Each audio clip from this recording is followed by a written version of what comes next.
Хей хора, Hacknifer тук. Това видео е малко подранило, но пак ще го направя. Значи, това видео ще е за моята стая.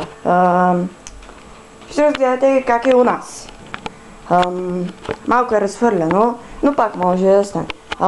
Значи, първо започваме с моя скапан на мой компютър, но много скапан, нито една игра не тръгва на него.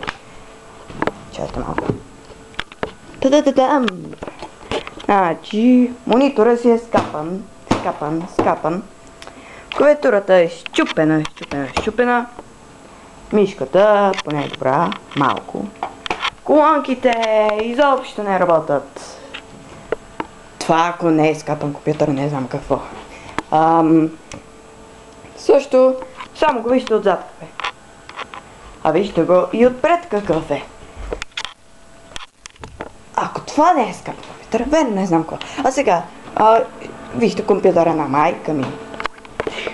21,5 инчов монитор.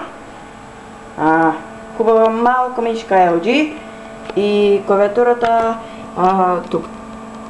Това е съседнало нещо, не може да се натиска хубаво. Гледайте, само какъв стол има. Вижте компютъра. Поне е читам.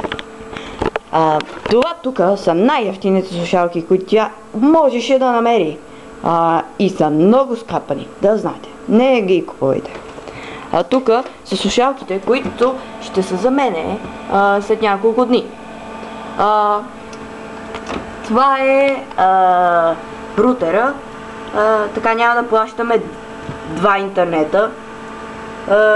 Кабели.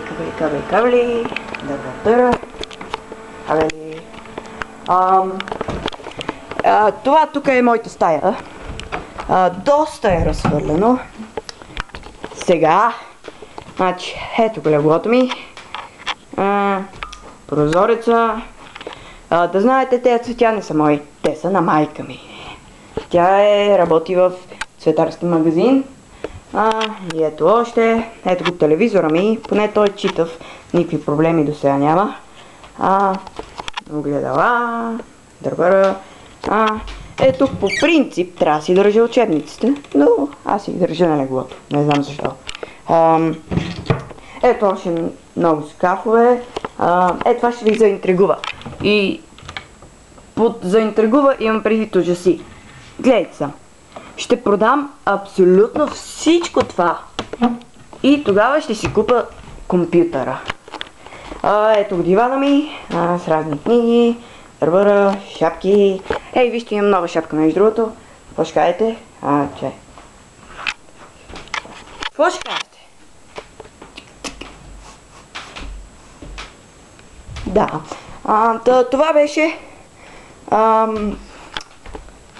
видео за моята стая. Сега ще я поправя и ще ви покажа чистата версия. Другия клип. Това бях Hacknifer. Останете за още. И абонирайте се и харесайте. Задължително.